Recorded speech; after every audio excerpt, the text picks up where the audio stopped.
20 years ఖాళీ చేతులతో హైదరాబాద్ కి వచ్చిన రోహిత్ ఈ రోజు 20 కోట్ల టర్నోవర్ ఎలా చేస్తున్నాడు? నానా హెల్త్ బాలేదు, చిన్న ఏజ్ కానీ ఇంట్లో బాధ్యత తీసుకున్నాడు. ఇంజనీరింగ్ డిస్కంటిన్యూ చేసి ఊర్లో నుంచి హైదరాబాద్ కు వచ్చేసాడు. పరిస్థితులు ఏది కూడా పరిచయం లేదు. 2018లో తను వచ్చిన సిటీ కొత్త, ఎవరు లేరు. కష్టపడి ఒక చిన్న జాబ్ సంపాదించాడు. వచ్చేదేమో కొంచెం శాలరీ, ఇంటికి ఇవ్వాల్సిన డబ్బులు సరిపోవట్లేదు. కొద్ది రోజులు వర్క్ చేసిన తర్వాత ఒక ఇంటీరియర్ కంపెనీలో సూపర్వైజర్ గా జాయిన్ అయ్యాడు. 35,000 జీతం తీసుకునేవాడు. కానీ కొన్ని ఇష్యూస్ వల్ల బయటకు రావాల్సి వచ్చింది. సొంతంగా ఇంటీరియర్ స్టార్ట్ చేశాడు. ఫస్ట్ ప్రాజెక్ట్ ఒక 18,000 రూపాయలని తెచ్చింది. సెకండ్ ప్రాజెక్ట్ చేస్తున్నప్పుడు కోవిడ్ వేవ్ వచ్చి లాక్డౌన్ లో సోర్స్ ఆఫ్ ఇన్కమ్ ఏమీ లేదు. ఫ్యామిలీ మొత్తం తన పైన డిపెండ్ అయి ఉంది. ఎలాగో ఆ లాక్డౌన్ ని దాటారు. హైదరాబాద్ కి మళ్ళీ వచ్చాడు. మళ్ళీ వర్క్ స్టార్ట్ చేశారు. వర్క్ చేస్తున్న టైంలో లోకల్ కాంపిటీటర్స్ నుంచి బెదిరింపులు వచ్చాయి. కమిషన్ కట్టాలన్నారు. అప్పుడు ఇతనికి 23 years మాత్రమే. ఇది కాకుండా బిజినెస్ నాలెడ్జ్ పూర్తిగా లేదు. వెండర్స్ నుంచి వర్కర్స్ వరకు అందరూ చీట్ చేశారు. ఇంచుమించు 15 లక్షలు లాస్ అయ్యారు. మళ్ళీ జీరోకి పడిపోయాడు. ఈసారి ఇలా కాదని తన స్కిల్ తో పాటు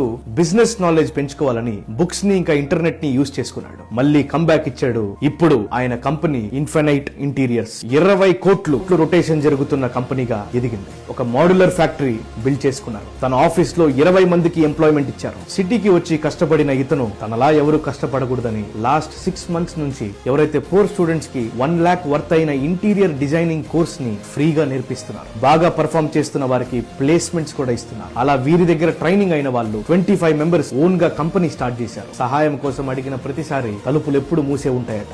ఈ రోజు ఏ ఫ్యామిలీ ఫంక్షన్ అయినా రోహిత్ వాళ్ళ అమ్మా నాన్నకి ప్రయారిటీ ఇన్విటేషనే కాకుండా రోహిత్ కి స్పెషల్ ఇన్విటేషన్ కూడా వస్తుందని ఆనందిస్తున్నారు. పేదరికం పెద్దరికానికి కూడా విలువ లేకుండా చేస్తుంది. రోహిత్ ఫ్యామిలీలో ఒకప్పుడు అదే జరిగింది. 2 సార్లు జీరో అయిపోయిన కష్టము ఒకటే సొల్యూషన్ అనుకున్నాడు. కుటుంబాన్ని ఒకటే కాకుండా ఒక కింగ్డమ్ ని బిల్డ్ చేసిన ఈ 25 years old రోహిత్ ని మనము మీడియా సెల్యూట్ చేస్తుంది.